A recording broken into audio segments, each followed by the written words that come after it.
Pickaxe.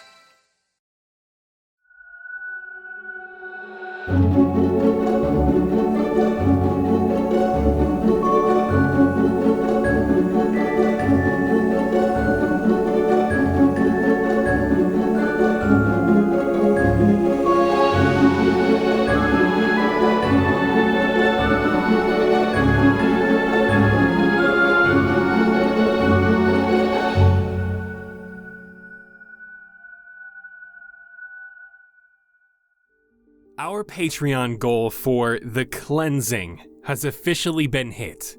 200 subscribed patrons means you all get to witness the cast and crew get personalized readings from a psychic medium before we cleanse Vince's aura of the negative energy looming over him, hopefully curing him of his poor, cursed roles. The Cleansing is coming in August and all patrons get early access, so be sure to support your favorite D&D podcast to witness this incredibly new and unique experience in the world of dice superstitions. The Cleansing will be available for your viewing pleasure, along with ad-free episodes, behind-the-scenes exclusive hangouts, extra bonus one-shots, and so much more, all at patreon.com/castparty. So what are you waiting for? For less than the price of 1 cup of coffee per month, you can join the most wholesome community on our private Discord, receive your bonus goodies, and support your favorite show. And save us from Vince's mountain of nat ones. So be sure to hop on over. We'll see you in the Discord. We absolutely love chatting with you all. Even if it's just the free tier, you get access to the Discord. So come hang out. Patreon.com/castparty. Thank you all so much for listening. Enjoy the episode, cast and crew. Hello everyone, and welcome to Fables of Fendraeya Wyldacre. My name is Jose Polino, or at DM Jose P, or any other fun socials that I'm currently updating at the moment, and I will be your director for today. I am joined, of course, by my incredible, weird, and wacky, assorted crew of animals and creatures and things. So let's go ahead and introduce them first, beginning with Ryan. Hi, Ryan McManus. I'll be playing Fiffin, the Maker Taker Hater Satyr. You can find me on my personals at rye.mcmanus or running the Cast Party socials at Cast Party D&D. We have Nigel. Hello, Nigel Deacon playing Pond, your favorite froggy friend, hopefully finding a future family. You can find me at Nigel Sucks LMAO on every social that matters. We have Betty. Hello, my name is Betty. I play Who Dat. Nope, I don't play. No. Bring it back. Oh man. Hi, my name is Betty. I play Quinn, the mighty owling who is as righteous as she is small. You can find me at who.the.lovely on TikTok and Instagram. And finally, we have Seth. Oh, Kunsta. I am Seth. I am playing Cheese the Corgi, Eternal Good Boy, the Spotless Mind. You can find me on my socials, TikTok at Noctopus, and Instagram and Threads at Noct.topus. So the last time we met, you all continued your journey away from the fairies and all of that deep-seated trauma that comes with the responsibility of carrying a child. However, with that, you guys, with the help of Quinn, discovered that the path ahead that actually led you very close to the sort of fortress or keep or wherever this immaculate castle of sorts awaits for you that belongs to the Archfey, it was blocked by this invisible barrier, acting very much kind of like a mirror. There, a rectangular piece, jagged and shaped, was missing from the protective barrier itself, which does not allow any of the creatures here in Wyldacre to even continue forward. It seems that in order to just simply move on, it is as simple as just making this piece whole. Yermo the Fawn, who you guys have come across, seems to be very familiar with this and mentioned that it has to be scattered somewhere, must have been broken off. However, you were told about a specific area to the left of where you're sort of currently looking at this misshapen hole that leads into this rainbow-like crystalline bridge. To the left, there's a sets of rolling hills, but then one single mountain that curves in on itself, but behaves very much like it's alive. And it'll curl in and sort of straighten out and then curl to the other side, where with the help of Cheese, you all also discover that there's a slight scent or trace of burning fire-like smoke. To which Yermo said, well, if this is something that you're smelling, it's probably because the Archedevil resides not too far away from this point.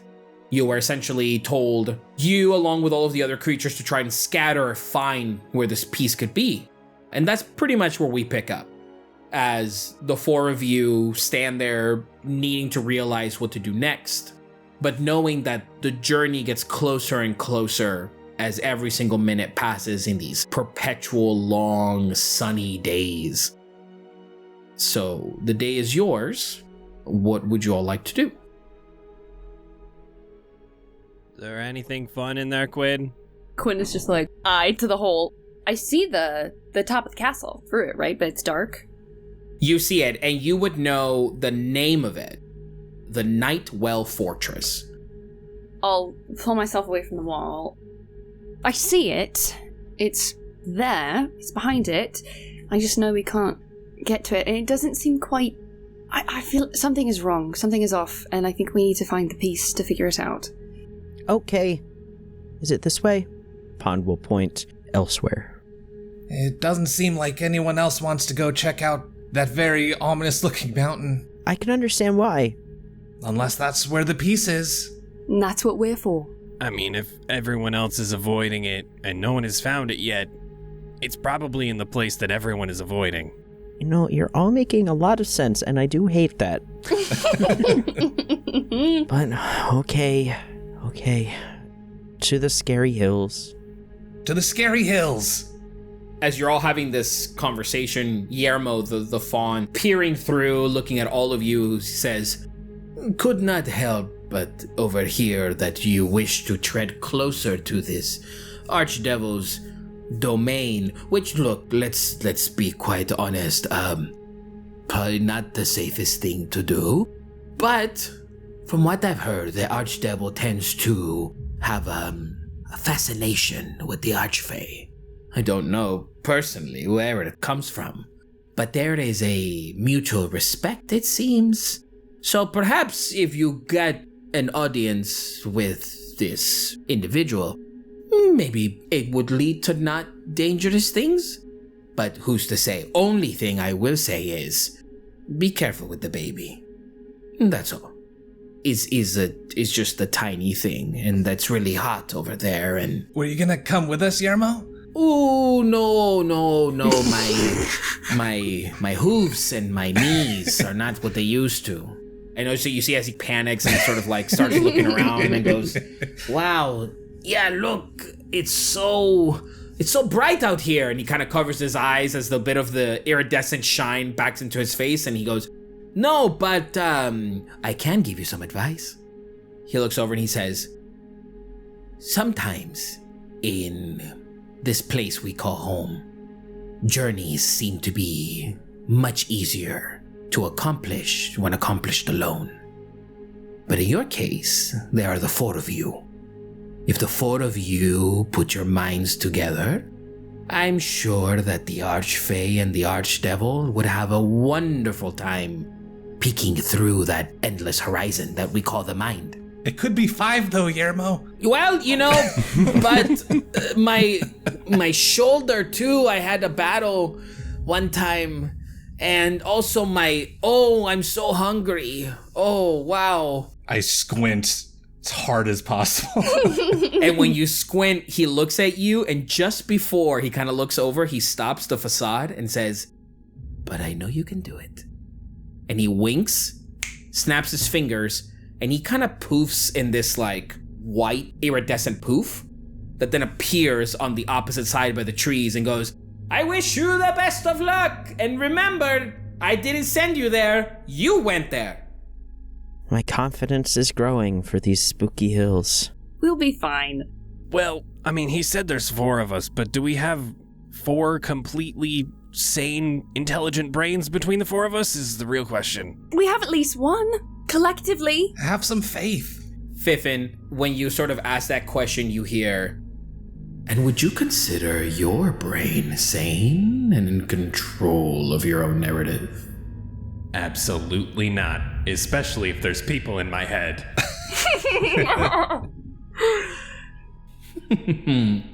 Good. And then from the distance, you hear Yermo laugh just as well as he's kind of like looking at the people, and he's clearly not working hard. He's just kind of like, oh, well, check the branches perhaps, or look below that rock. Did you try that rock? I'm gonna mention Yermo by name to the Archdemon. Jeez! He said that the Archdevil has a particular interest in the Archfey, but doesn't everyone here have an interest in the Archfey? Isn't that kind of why everyone is going here? We should be able to just talk to him like we were talking to Yermo. Oh yeah, and just be like, hey, come to the party, can you give us the mirror back? Kind of thing. I'm sure he's chill.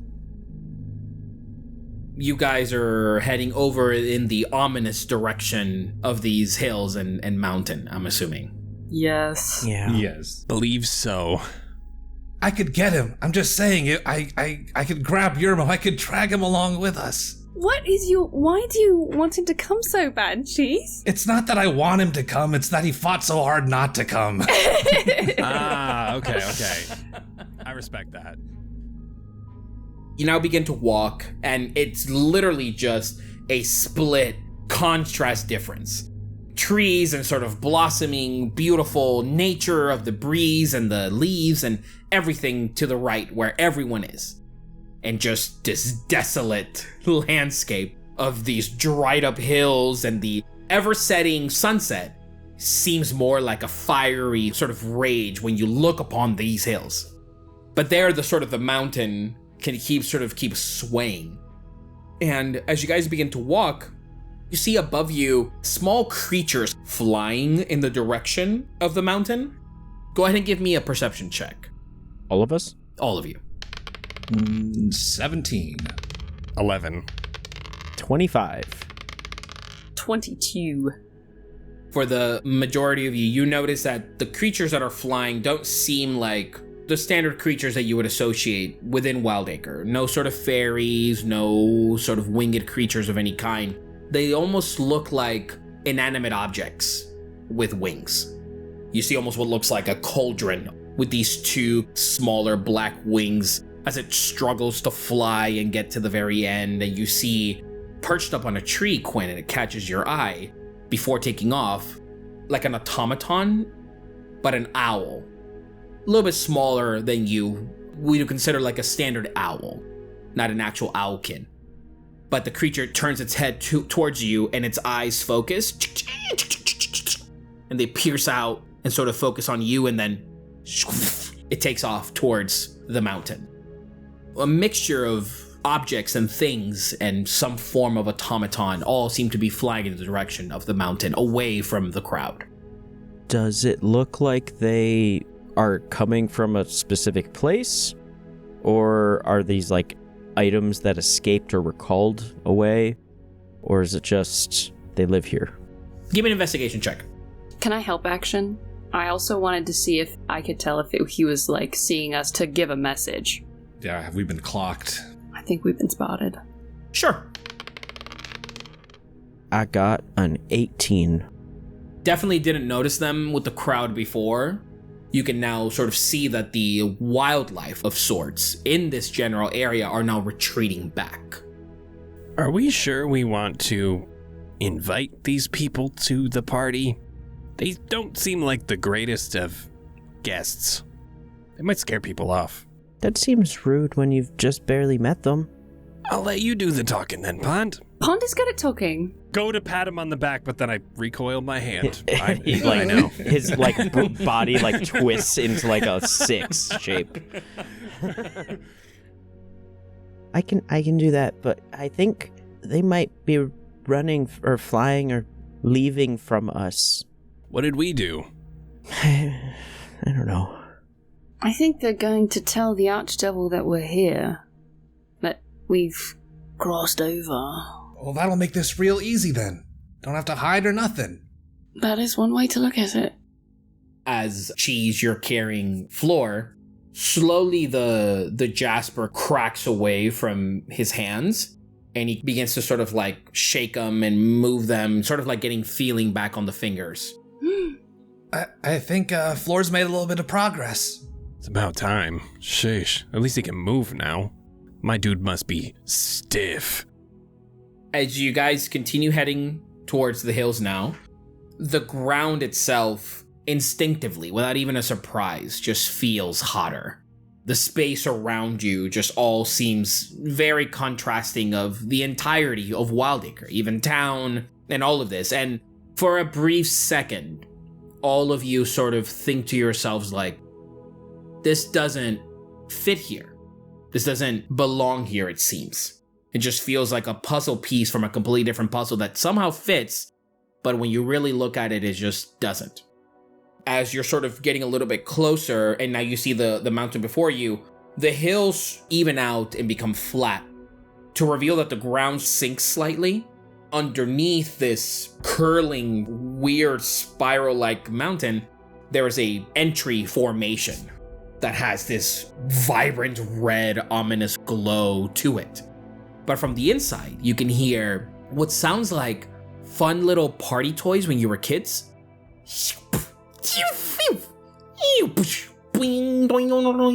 Little tchotchke little sounds from the inside, followed by the occasional echoing from within. That sounds friendly. Maybe you should go check out that gray entrance? It sounds like toys in there. Are the toys alive too? I hope so.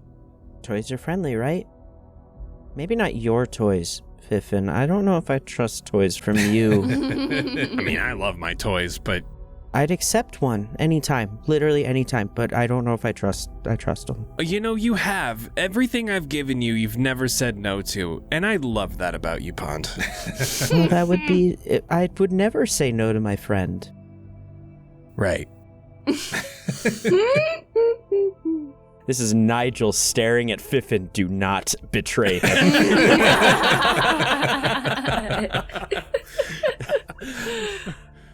In the entry of this, around it, there are a combination of what look like smaller curve-like mountains, it seems, but much smaller. Like there was only the one that was able to grow to this blooming height that don't sway as much, but when you sort of look at it from the top, it looks kind of like water rippling.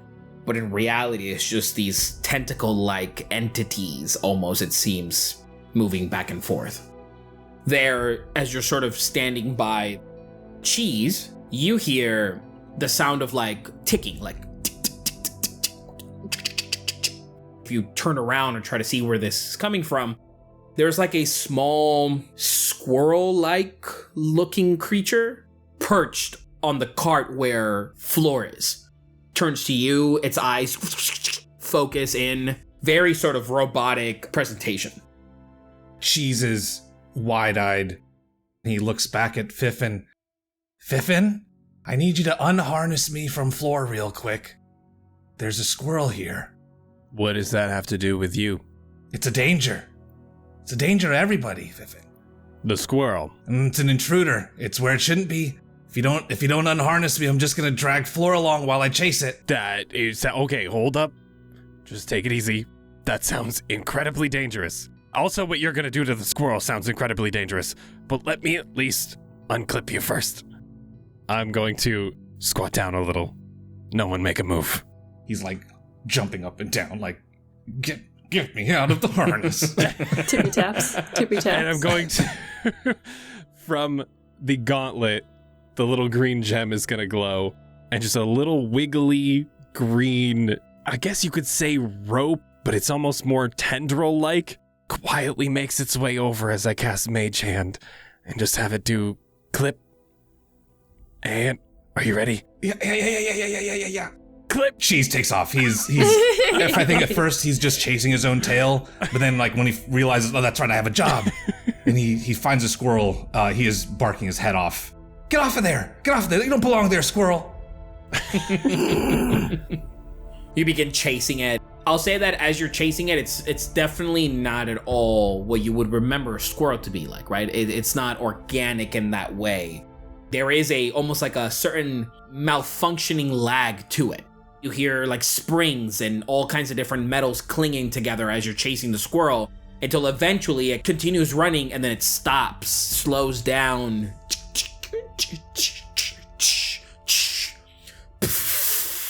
And some like smoke comes out of it. Grab it in my mouth. I kind of shake it around in my jaws for a little bit, then stop, and then I drop it on the ground. I'm just kind of pawing at it.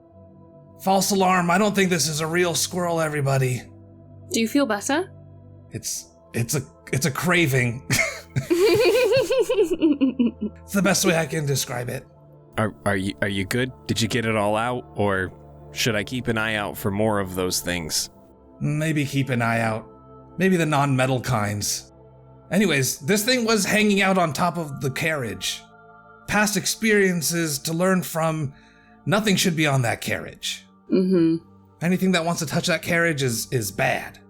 Am I slithering through in that same clicking mechanical noise? This snake burrows itself out from the ground, raises its head and looks to you, Cheese, and goes, "Am I bad? You don't even know me. Yet you put my friends," and you watch as the tail sort of curl around the squirrel and drag it in. And then the tip of the tail goes into the sort of like chest cavity of the squirrel, and you hear like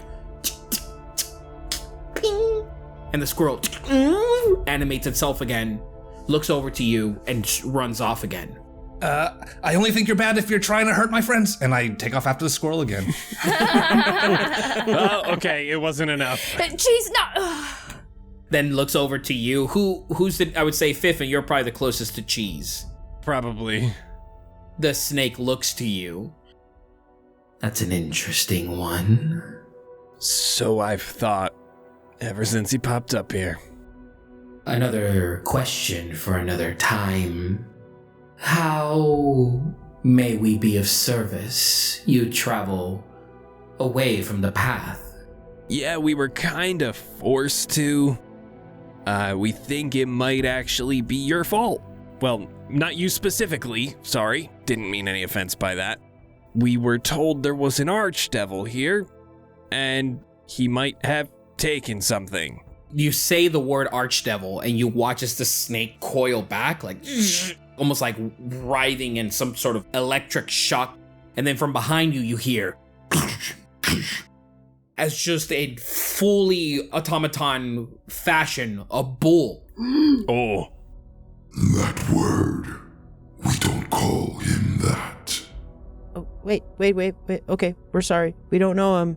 What would you rather be called? A little frog jumps over and stands next to you, its head clicking and sort of looking over to you, and says, "Then what is your purpose here?" Well, we're looking for a piece of the wall or something. I was pretty unclear about what was going on back there, but we can't go across the bridge that leads to the Archfey castle, so we're looking for that. And this was the only place that other people weren't looking. The little toad perks its head off to the bull and goes, "They want to see beyond the veil." Well then, how can we trust you? And the snake to you, Fiffin, "Yes, how?" And then perched on the very top of the mountain, the same owl, Quinn, lands, and its eyes focus on you but does not say anything. If you have any ideas, we'd love to hear them, but for now you can have these things if that makes us more trustworthy. And Pon takes off his short bow and his dagger and just puts them on the ground and pushes them towards any of them. We have no use for that. We never have uses for those.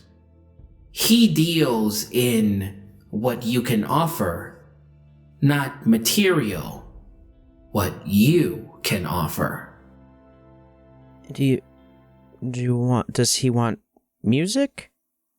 It's been some time since I've heard music. It has been some time. Oh, he could perhaps use some music that would entertain him for a moment. We'll take music. You can come with us. And looks to you, Pond. Oh, not just me, right? My friends can come? Why should they? Because we're all friends. We all want to be friends with them, with you and with him. The bull gets closer to you now, sort of towering in height above you. This friend word you speak, you want to be alongside us? Maybe not physically if you don't want that, but we would like to be companions or like non-related family. Make a persuasion check for me. 24. The bull looks at you and then... I like this one. Then don't eat him. Backs off slowly. As now when you look around, there are now more creatures. And I'll say for Fiffin and Quinn, the creatures that you see are very new to you. But for Cheese and Pond, all of the creatures, all of these animals that come to you are what we would call, quote unquote, normal animals. Squirrels and even like small little salamanders and even smaller snakes, a couple of birds, what looks kind of like a deer that perches up next to the bull. And they're all these automaton-like animals. I mean, if you won't let us in just based off of knowing our friend Pond here, I can provide some repairs. I know that squirrel just got chomped on a little bit, but it seemed broken before that. If anyone's not really working to the best of their abilities, I'll gladly step in if it gets us through. Passive highest was Quinn, right? Uh-huh. When Fiffin says repairs, all of the creatures around shift and move slightly in a very interested fashion. They all seemed like their ears perk up a little bit more when Fiffin says repairs. And then the snake says to you, Fiffin goes, if you can offer repairs, I know there are some of us that could do with some repairing. Yet our inconsistencies is what makes us what we are, which is what we became once he made us. I won't touch anything that, you don't need fixed, but if anyone's got any dings, any bumps, any wiring loose, if something you love just ain't working right, I got you, but I won't take away what makes you you. That's all we got. Make a persuasion check. 16. You might fare well with him. I will keep my eye on you, though. You seem malicious and intense sometimes. The bull nudges itself closer to you and goes, Proceed. With what? Oh, I can go. Okay. Cheese, as you're standing there, the deer looks over and goes, you are quite small. You know this. I do. You seem soft. You caught me. What is that like? I never really thought about it, but, it's always real nice for cuddling. Sometimes when you have a really long day, it's nice to just be next to someone, and I'm real good at that. Do you have a creator? Oh boy. That's a heck of a question. I'm gonna go with probably. I must have parents or something somewhere. May we cut you open and see what lies beneath? I would like to see you try. The deer looks up to the snake and goes, this would prove to be interesting research for him. And the snake goes, I don't know to what degree. He does not resemble us, nor smell like us. What could you offer to him apart from this soft exterior shell? Well, I'm not exactly sure, but if I wanted to, I don't think you could stop me from running in there. He's got a point. He's really quick. We can let me go in there with my friends calmly, or you can try and chase me. Both of those sound real good to me. His tail's wagging. Almost wants them to chase him. The snake looks at you and goes, I'd like to see you try. Make a persuasion check. 8. My little call out, just trying to hype him up. I'm trying to get him all riled up and give him the zoomies. I'll use a reaction for Flash of Genius to add 4 to that, just for something. So 12. Still very low, but you watch as the snake slither in your direction and goes, I will keep myself at your side. You're quick, I'm quicker. Jeez. Guffaws.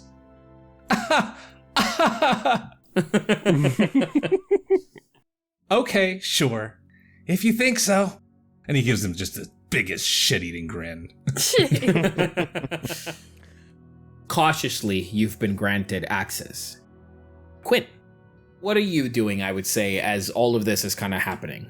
Quinn is a little shaken. Her brain is moving faster than she can catch up with. And I don't think she's seen an owl or anything resembling her in the Fables. I mean, of course there's birds, but there's nothing really like her here in the sense of like a literal owl, I don't think. So she's kind of just eyeing this owl on the mountain, and she knows that it sees her. It's ruffled her feathers. It really has. So I think she's like aware of what's going on, but is definitely just trying to sort this out right now of like, what are you? Why do you see me the way I see you? Like, it's just, she's a little shaken. The smaller owl flies down, lands at your side, and then sort of very sheepishly begins to like inch forward towards you, and then goes, do you have creator? No. Your wings look like mine. Your beak looks like mine, but I am not like you. I don't think much makes us different. Mama? You have a creator, little one, don't you? Mama. I am so conflicted. And she's gonna look over the floor. Guys, I think we've got another one to take care of. Do you eat? What do you eat? I'm not hungry. Oh, good. I don't feed like you. Mama feeds me. Who's Mama? Mama. And then the owl and flies in the direction of the entrance. And then the snake turns back to you and goes, You're from where? I'm from town. We all are. You've never traveled these lands, have you? No. You look very familiar. You may come with us. And you watch as all of the animals now, just like metal ringing and writhing around, as all of the creatures sort of like create a sort of like a half circle behind you all, edging you to go towards the entrance. I keep pace with the snake, but just like a little bit faster. I don't look at him, just a little bit faster than the snake. Whatever it's going, I'm going a little bit faster. Good. Fiffin, Yeah, can I be on your shoulder? sure. If that'll make you feel better. She'll fly up and perch. Did that owl call you mom? I don't want to have this conversation. Understood. As you all begin to make your way towards the entrance, from the inside, you hear grunting and then joyous laughter, but then immediately followed by the sound of almost like a pot being thrown from across the room. Damn it! The sound echoes just to the very entrance from where you are. And you watch as all of the animals kind of stop, and then they all look over to you, Pond, the smaller toad, looks over and goes, He might be a little upset right now.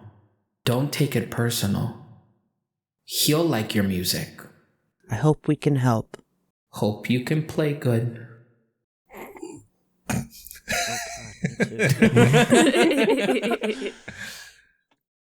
Pond, is there anything that you need from us that can help you out here?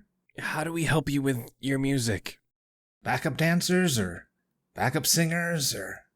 Can any of you keep a beat and just make like a drum? There might be a dial for that on the tape recorder. Just a little metronome. Well, I don't want a metronome. I want you to be playing with me. Oh. Yeah. That is a little too much work. Okay, then. No, it's okay. Well, I got this. That's why I build things, so I don't have to do the work. As you all begin to head in, you notice that the entryway just seems like this naturally formed opening that has this light beaming through it, but you can't see beyond the light. And as you sort of get up close, you watch as the creatures go in, but you hear a sound, almost like sand sifting through, as each one of the creatures passes through the light before you to even enter. The snake turns to you, Cheese, and goes, "After me," and slithers in. I slither in after him. When you slither in and you make your way past the light, instant shift. It feels empty and void of sound. Like a constellation in constant rotation before you lies the infinite space, with a staircase that goes straight upward towards what looks like almost hovering in the space amongst the sea of stars. A small cluster of what looks like a land that was ripped out from somewhere and now just sort of stays there. From the distance, you see like planets slightly aligning, stars shooting, meteors sort of cosmically just going from one end of the spectrum to the other. It is like a fever dream, but also like unlike anything you've ever seen. And the animals are slowly making their way up the stairs. What hits you first is your ears becoming almost muted to any sound. You can hear yourself, your feathers, Quinn, you can hear them almost like overlapping. Pond, the sticky-like texture to your skin. You can hear it like smacking against each other. And then from the very top of this place that stands there on its own, you see what looks like an individual.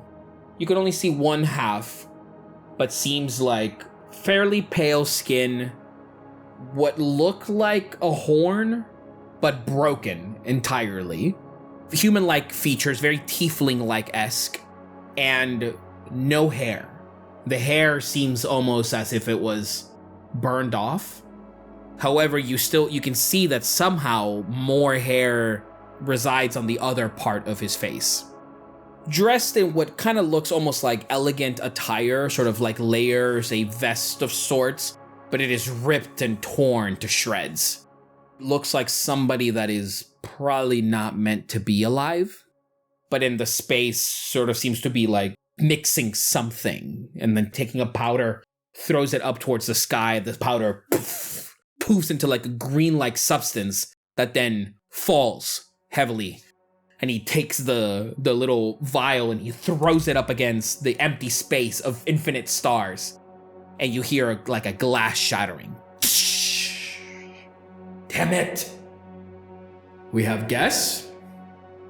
And the animals, yes, we bring you guests that strayed away from the path. We bring you a guest and a surprise they bring with them. Something small. Something very small, seems careful.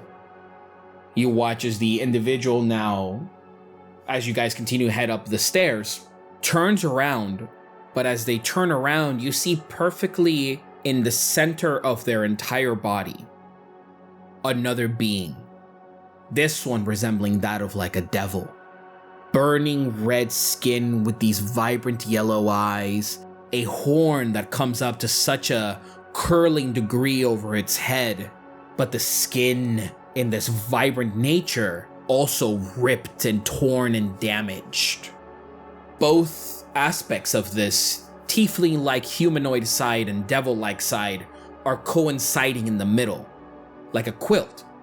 but comprised of the body and the skin graphing together. And there, this individual stands and looks to you all and goes, I was not aware we would be having these guests. You have strayed from the path. And then the other voice, you have truly strayed away from the path. Two voices coming out from the same creature. Well, come on in. You now get up to the very center, and it very much to you, more so Cheese, but Pond as well, it feels like a living room. It feels like there's like a faux carpet that is laid out on the ground with a makeshift table comprised of like horns and some kind of like rotted flat piece of wood, a fireplace of sorts, like a makeshift one that doesn't really have a fire, but has small little candles with two sets of like springs that are bouncing, and every time they bounce, they light themselves like sparkling fire on top of the makeshift fireplace. And it gives off that sensation as if it was really there, but no heat comes from it. The chairs that have been fully made rest on the sides of the space. And keep in mind, their space has no walls.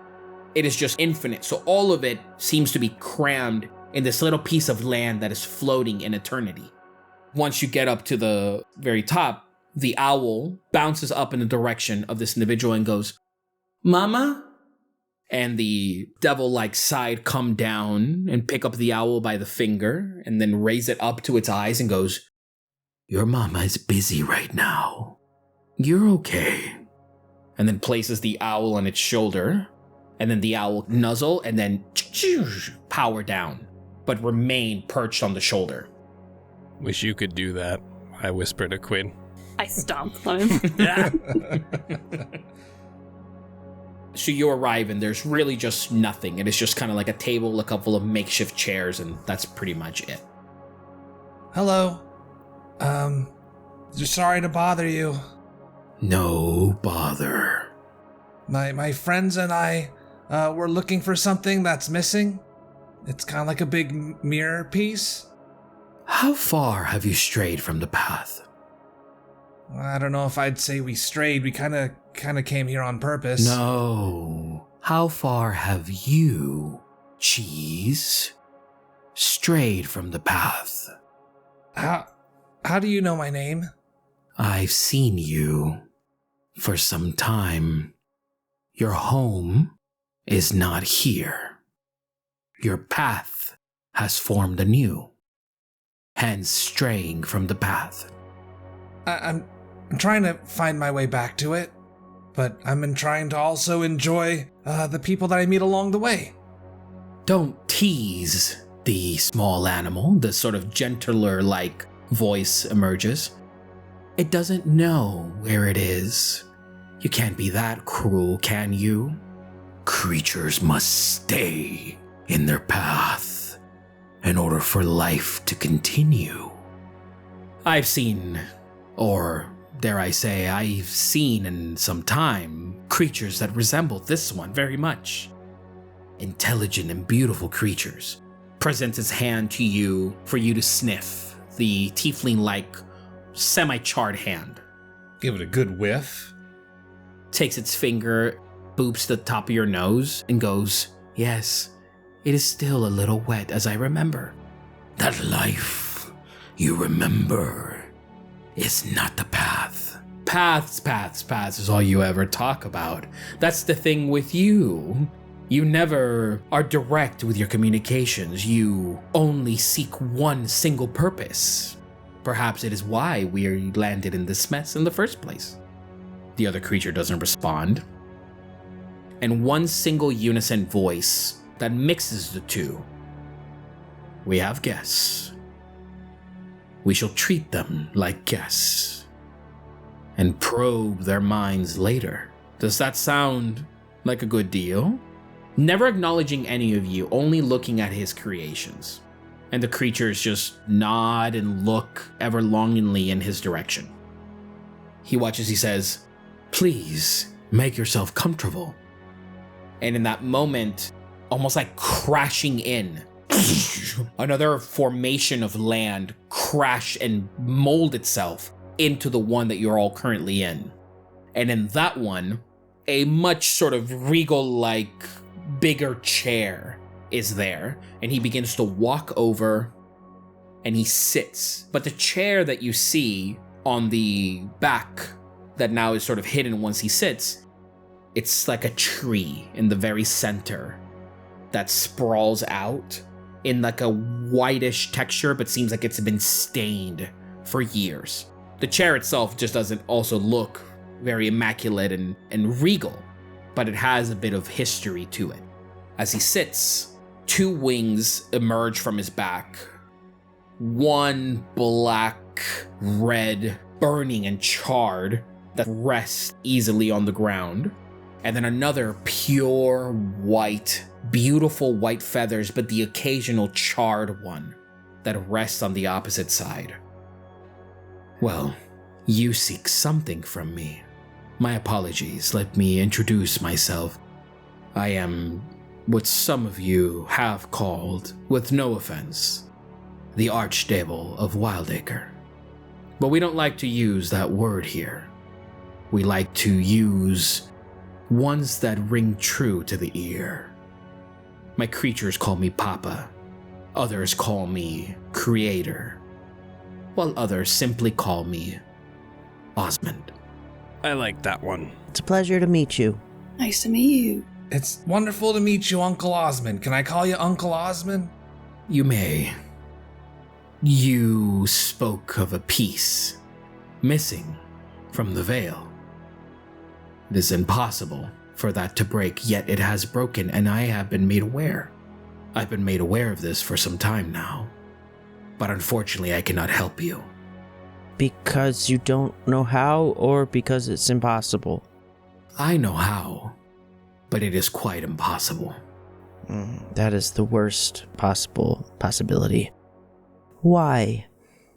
The piece you seek fractured from the veil not too long ago, but it fractured when the path was strayed. Not by any of you. What's happening all over? For you see, 2 stars have died. He watches in that moment from behind him, 2 asteroids shoot up towards the infinite space. These stars were meant to outlive the cosmos, yet they have perished. They no longer shine whatever light they emitted. And so the creator of these stars fractured the path. And there's no way to fix it? Oh, there is. The piece is hidden.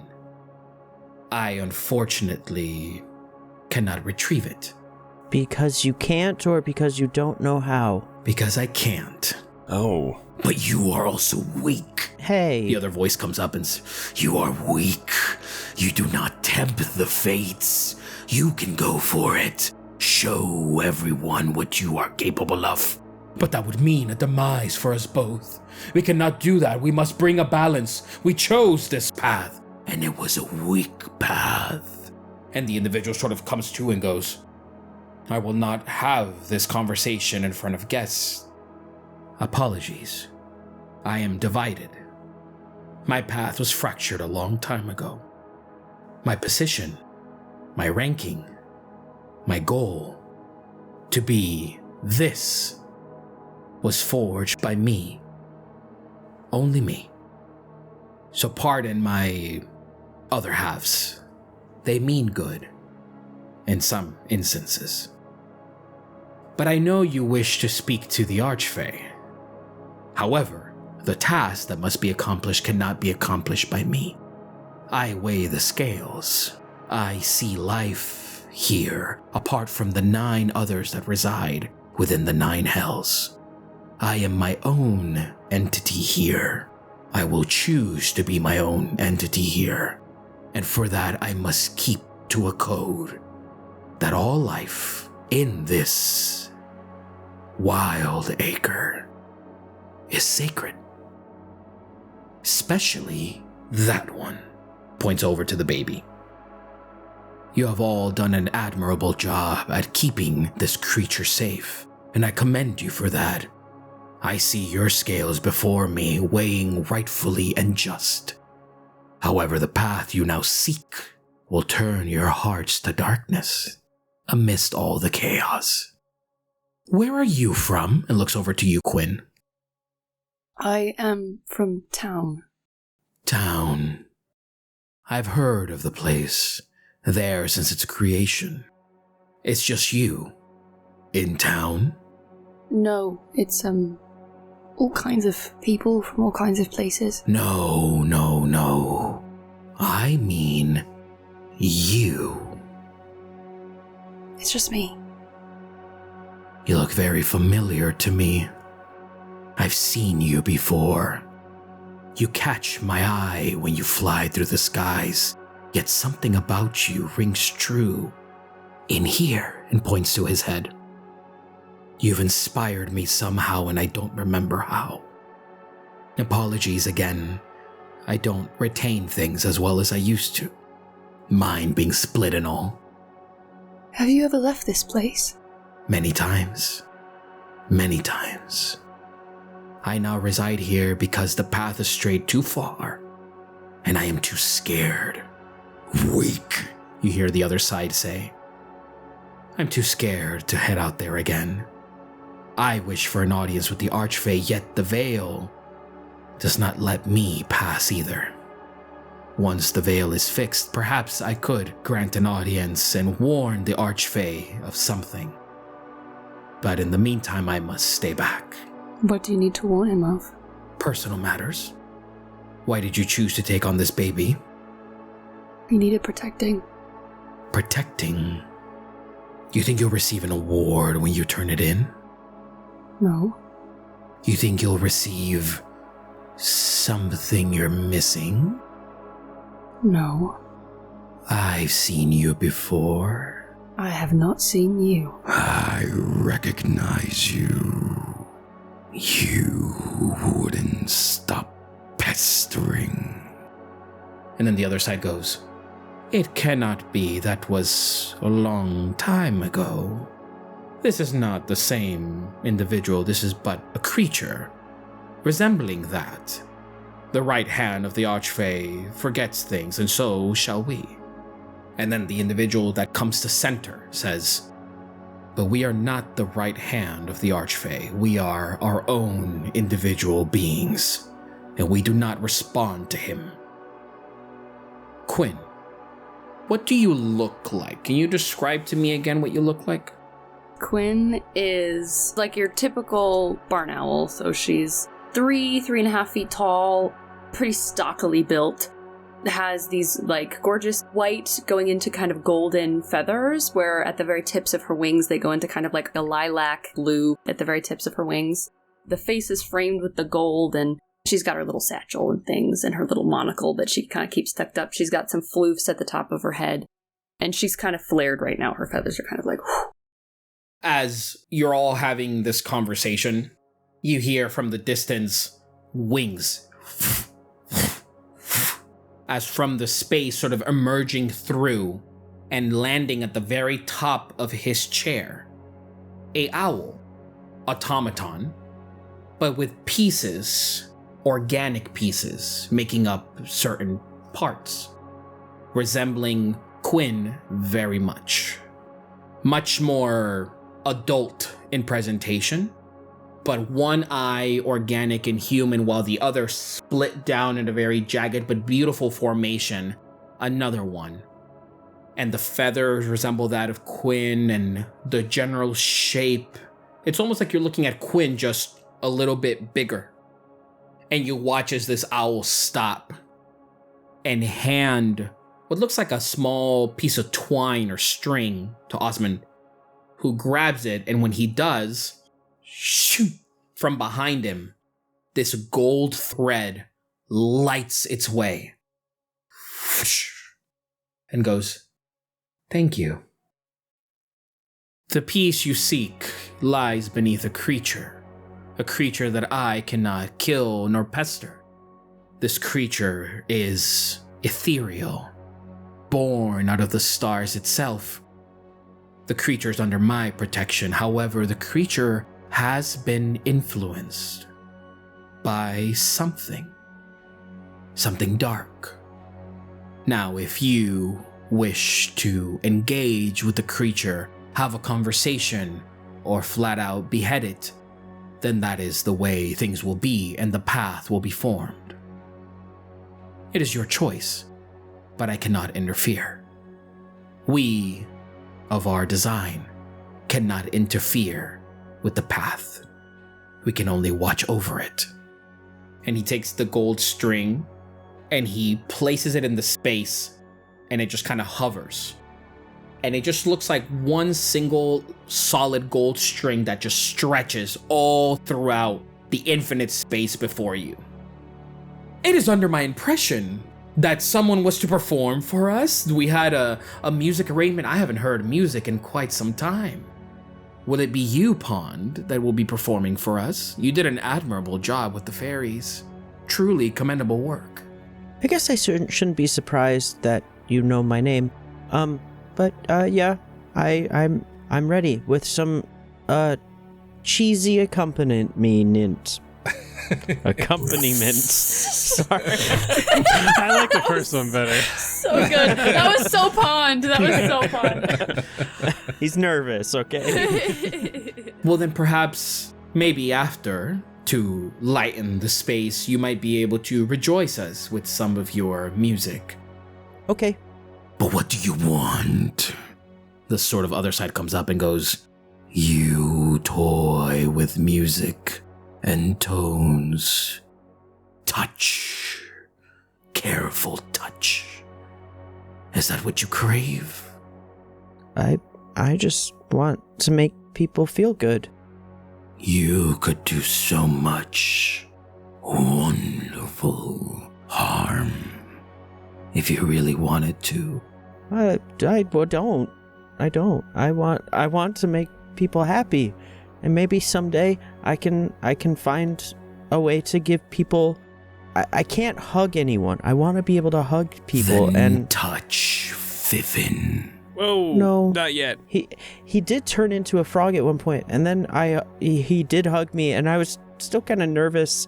I don't think that it went the way that it was supposed to, but my music is a way that I can touch people. Come on now, Fernos, leave him alone. And you watch as he comes back to the other boisterous side and goes, This is but a small creature. You must let it be. How about this? We can do something special for you. That is not for you to choose. It can be if I choose it, and I will it to. I can grant you a wish, Pond. You know what a wish is? I think so. I can make it that every person you ever come in contact with from now until the rest of forever is unaffected by your touch. Now that is cruel. Wouldn't you like that? If you do things for me, I can give you the ability to touch. They both come to the center and goes, Enough! Neither of you have say over the power that I wield. You have both forsaken those bonds long ago. I can, in fact, allow you a wish, should you allow me passage through the veil. And I'm sorry, Pond, it may not be for you, but if all you choose it to be, I can will it to be so. Tread lightly with the creatures of this place. Even I am not to be trusted. Okay.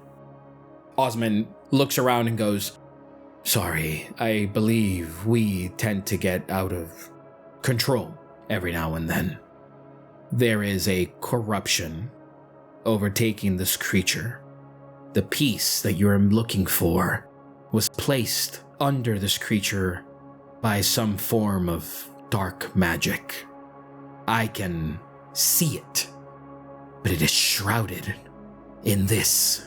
And you watch as he places his hand out, and from his devil side, this black smoke sort of begins to emerge from it, from his human side, tiefling side, a white trail of dust also forms, and it forms that very similar ring that you've all seen before. One side corroded while the other sort of like vibrant and nice and polished, and goes, "Whatever this is stands as an omen of bad luck, bad tempting of the fates. Whatever it is preventing me to reach it. Retrieve this item, place it back in the veil, and I will grant you a wish." Does that seem fair?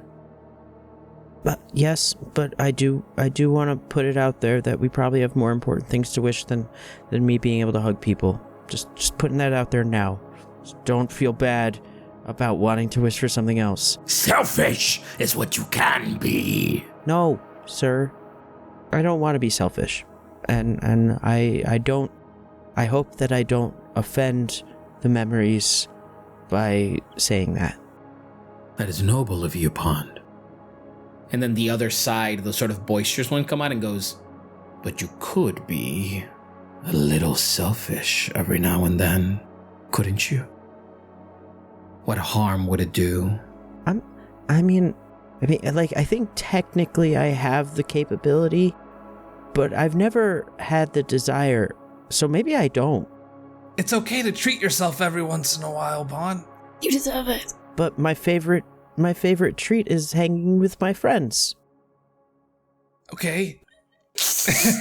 Got him. Yeah, come back and be like that. Take that! Shut me right the hell up. Oh, man. I forgot the order. Are we doing the quest and then the wish and then the music? Or am I doing the music now and then we quest and then wish? Osmond, he looks to you and he goes, "There is no need for music. That is only the ill part of me that requests that kind of show. But you do not have to do anything you do not want to. If you wish to perform, I know my creatures would very much like a presentation, but I am okay. You go and fetch the piece of the veil so that I may speak to the Archfey. That is more important. Then I will grant you a wish whenever you decide what it is." But it also seems, and you watch now as his eyes go pitch black, and then before you, projected from his eyes, what looks kind of like all of the realms of reality, the planes of existence, all merging in, and the image keeps zooming in faster and faster until it gets to a similar path where you all fought the Kenku. And you see the rest of the other hooded black creatures. You see the tabaxi that sniffs around the blood on the ground, the minotaur that looks and from underneath he pulls like a single feather. And then Osmond says, "It seems your time is running short. You are being followed by malice and misunderstanding. Creatures walk your path on behalf of another, yet their intentions are true." The vision comes back just before you see the other orc taking a piece of like a log that's on the ground and tearing it in half and like screaming out, "You are in danger by carrying this child. It is noble of you, but the path you walk on will lead to your... Well, let's not get too gloomy here. But your death awaits you, beautiful creatures." The owl on top of the chair focuses on you, Quinn. And you see it adjusting and with the one eye that's like robotic in you, while the other one is just kind of like trying to puzzle something, but feverishly moving around. Quinn is very intentionally avoiding the gaze of the creature. Osmond taps on the feet of the owl, and the owl doesn't budge, and he goes, "Away with you. You linger too much." And the owl flies to another space, where then the smaller owl on his shoulder You start hearing the ringing and the coils and all of the mechanism inside working. Mama! And the little owl fly towards it. And now that you see it from this angle, that little owl, its color patterns, they resemble very much your kind of color patterns, but much smaller. Quinn will watch it as it flies away. The two of them. Osmond gets up, and as he does, the two wings coil back in. So what do you say? Although we don't have much choice, I think we're in enthusiastically. Minus that last word. Joyously. But Pond, you do have a choice. Your path has not been laid out yet. You can choose to leave the child with the creatures following you. You can choose to sink under the river again. You can choose to do all the things you want for eternity.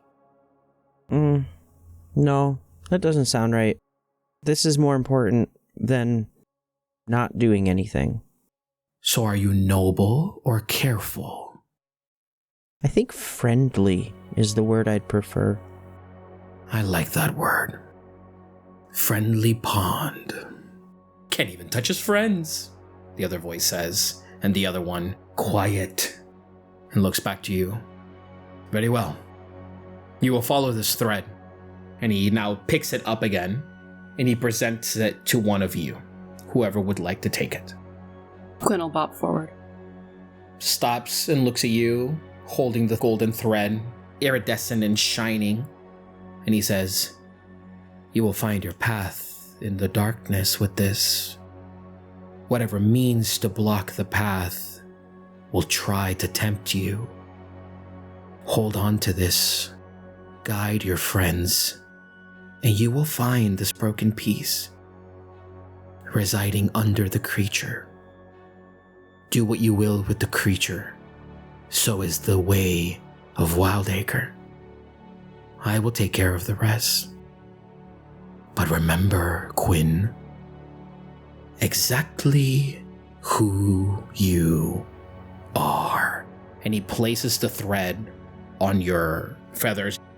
When he places it on you, ding, it's almost like your vision goes clear.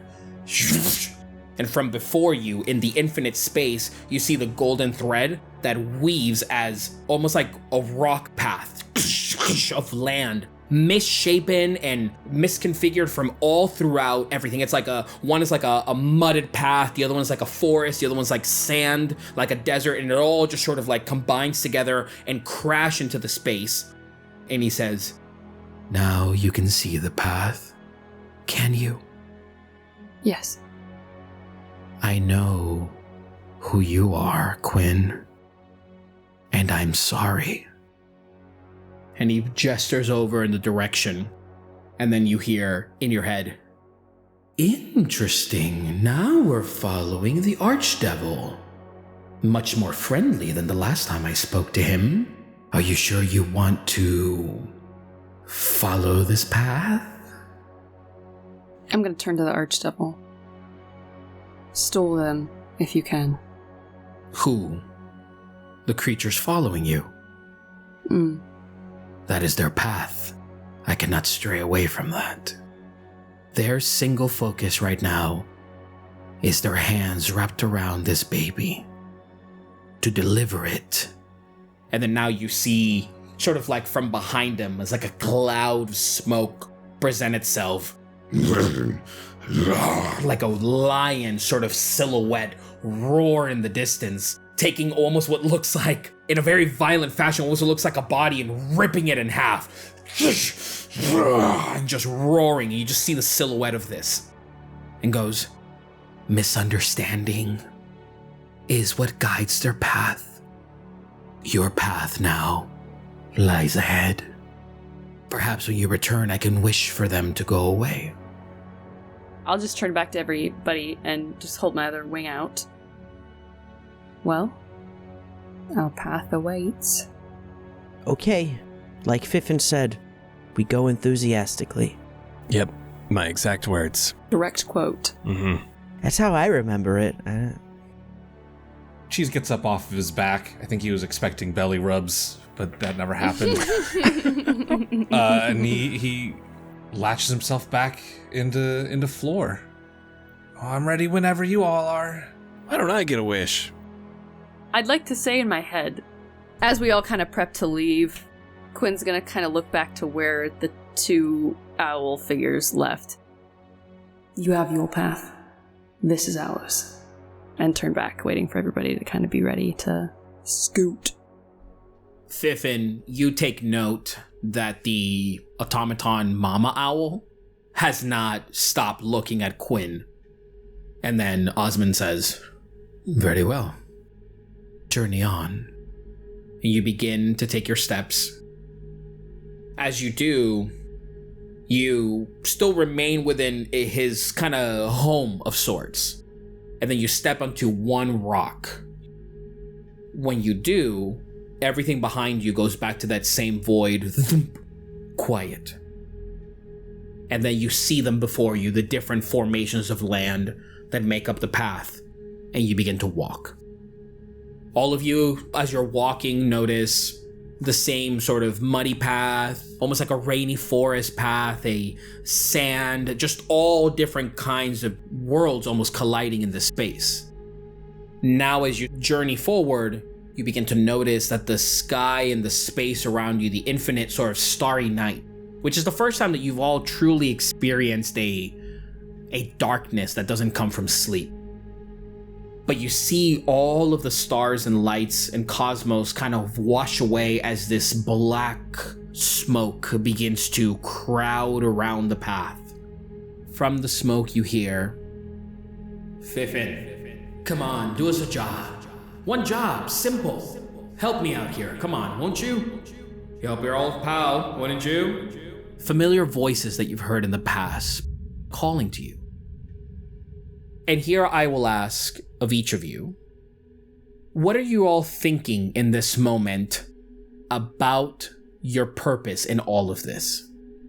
Pond is just thinking about how he can support everyone and get everyone through this.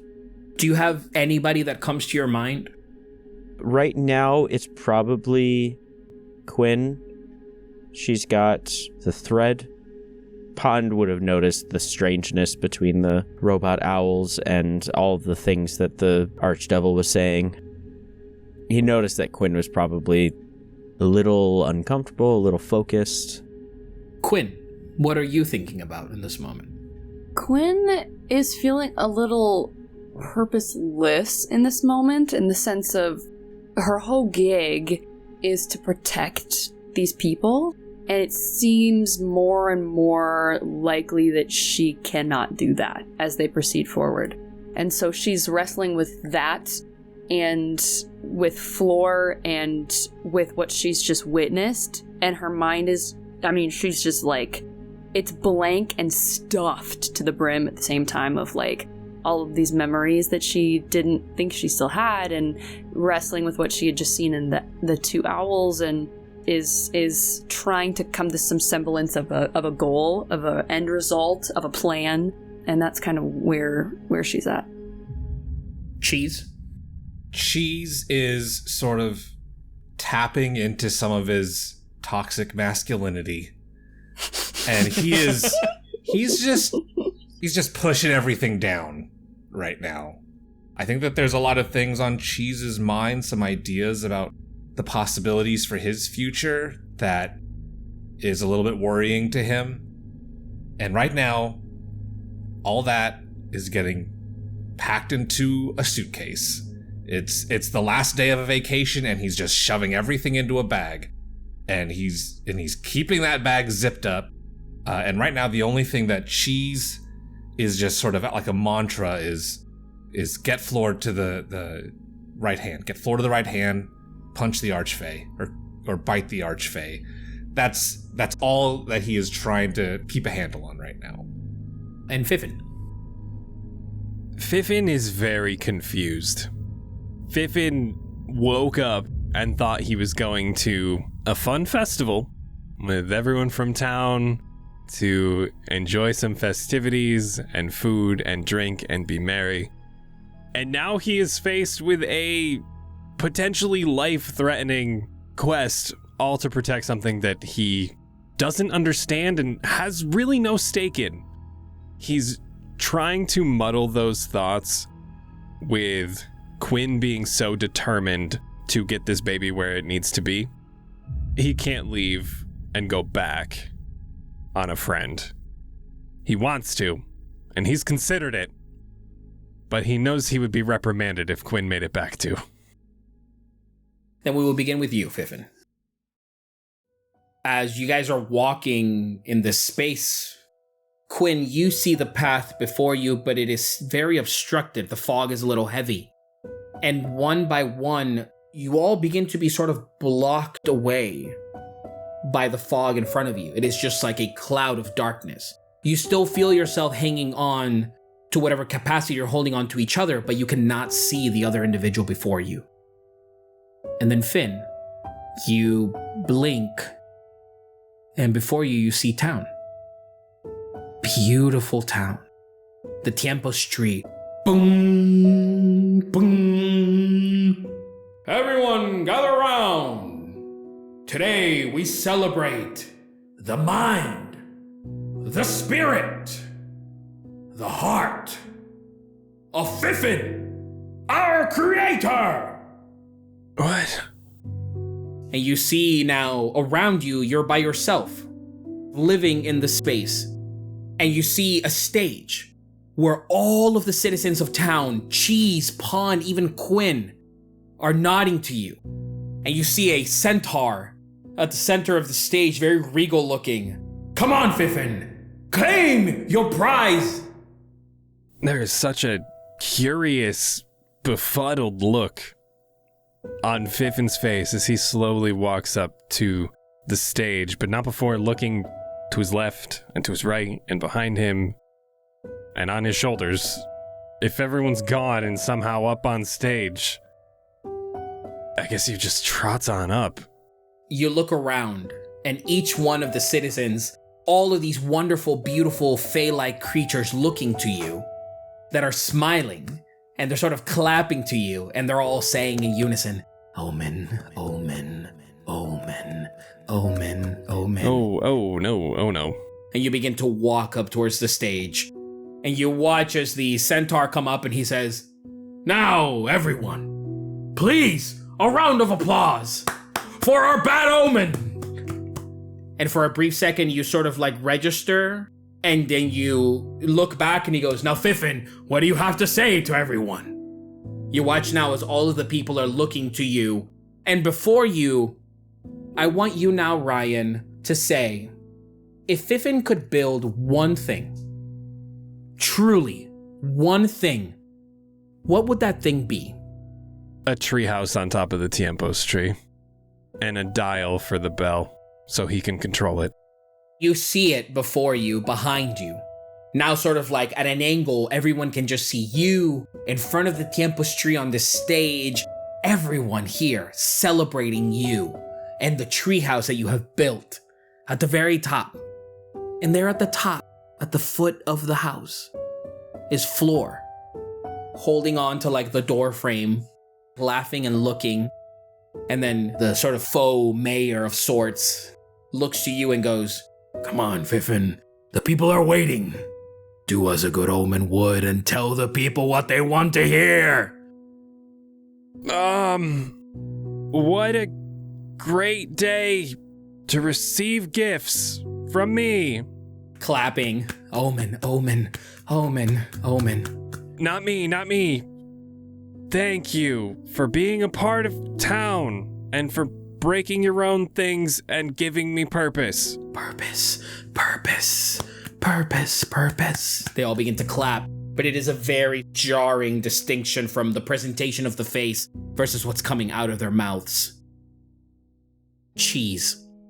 You are walking in the darkness and then you hear I think we have to be careful. I think it may be on its way. Wait, now? There's no way.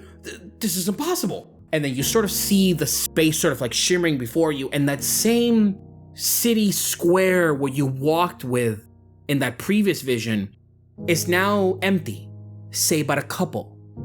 tanner in skin, one with a not very well maintained beard, short hair, and then a woman with this vibrant and beautiful brownish hair with tones of gold, pregnant. And she goes, oh, look. Oh, maybe that little one can find us help. Come here, boy. Come here. I sprint right up there.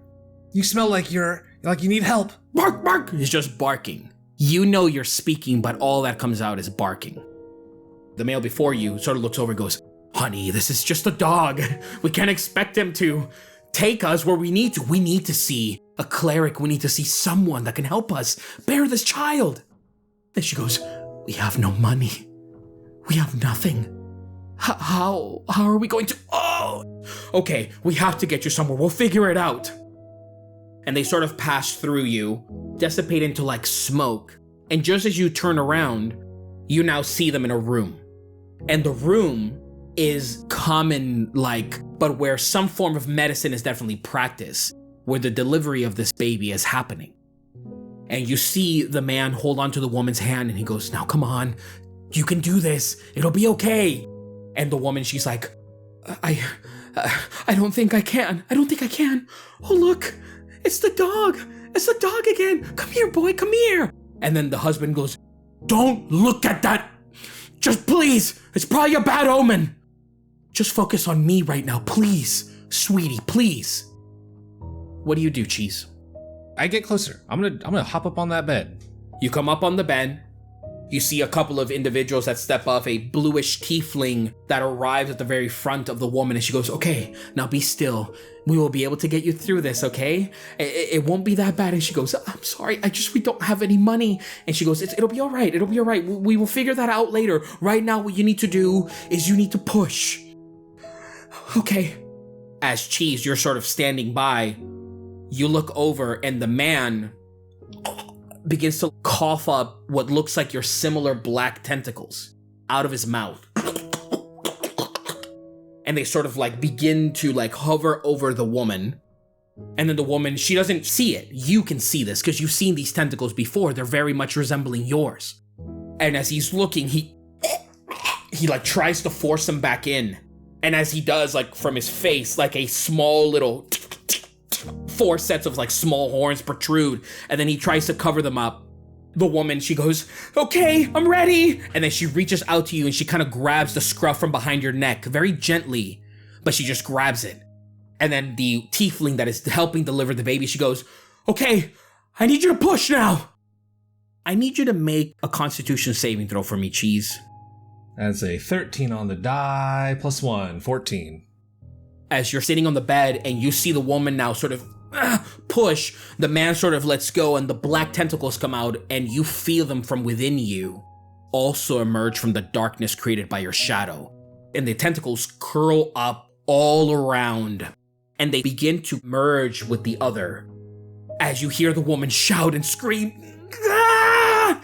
And she screams and shouts, and you hear the tiefling woman, almost there, you got this, you're so strong. And the two tentacles now begin to act a little bit more wildly as they sort of hover now over the space of the woman. And you hear, all right, here's the head, and you see Floor. And just as Floor emerges, the tentacles rise up and shriek and shoot over in its direction. Pond. You're walking in the darkness, careful and steady. You hear Quinn. Pond, hurry. You're lagging behind, bud. You need to catch up. I'm sorry. I'll pick it up. You hear like water underneath you splattering, almost like if you're now walking on very shallow water, but the ground beneath you feels cold. And as the fog clears, you now see what looks like infinite water.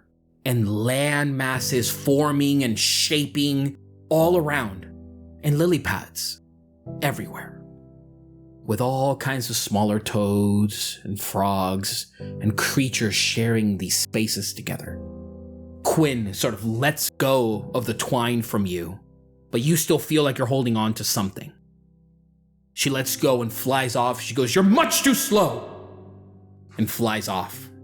And then you see next to you another toad that looks over and goes, oh, hey friend, you You need a place to land?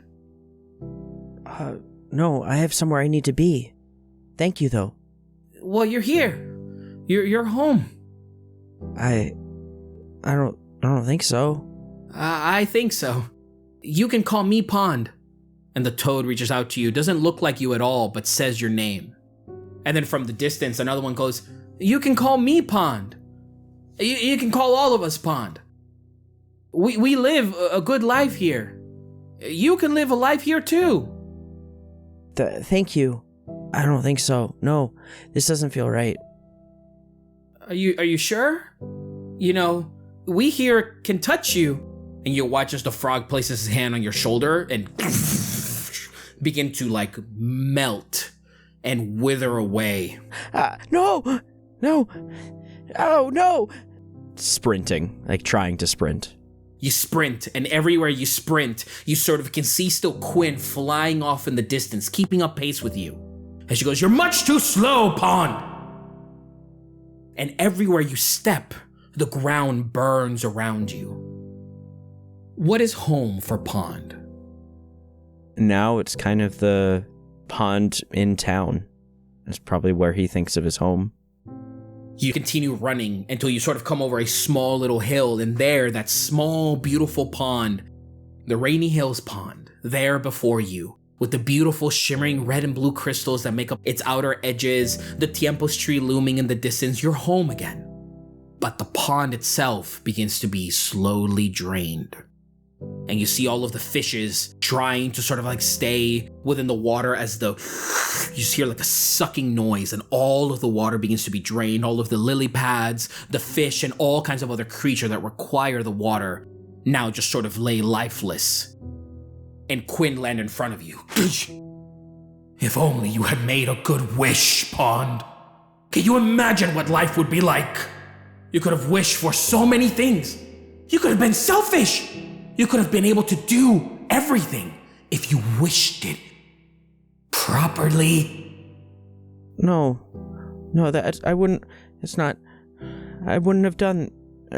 I don't know what you mean. You wouldn't have done anything. You don't do anything. You're but a small creature in my way. Why are you being so mean? As Quinn is staring at you, a sort of horn emerges from Quinn, very much resembling that of the devil-like face of the Archedevil. This is life, Pond. It's not mean. It's just the path. Quinn, you walk now in front of everyone. You can see the path clearly. Even the fog before you gets heavy, but you can see the faint glow of the golden thread. And then you hear, I'll be back. I don't know when, but I promise you, I'll be back. You see your willow tree. You see what looks like the automaton owl, but now fully realized. A real physical owl. Taking care of one younger one that seems to be asleep.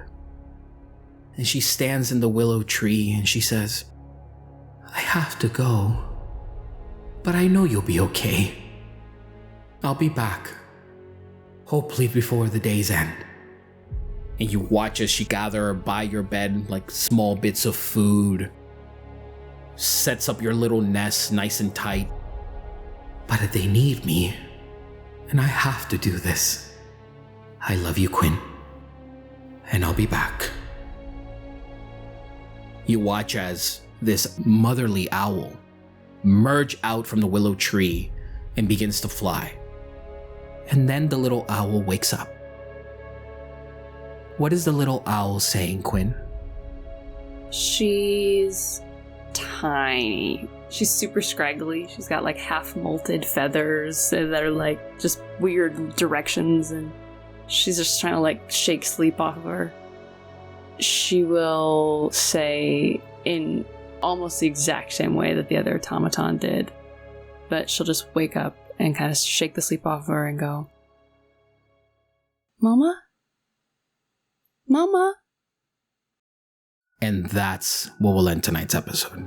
Oh, God, that hurt. Jeez. Oh, no.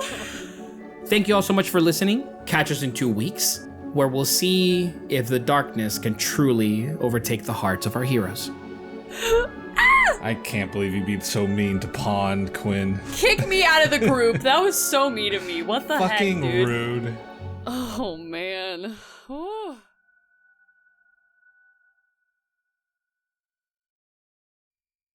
Stepfey. Stepfey? What are you doing, Stepfey? Sorry. God. Could have had an army of babies. Baby army. An infantry. Hey! And that's it for tonight's session.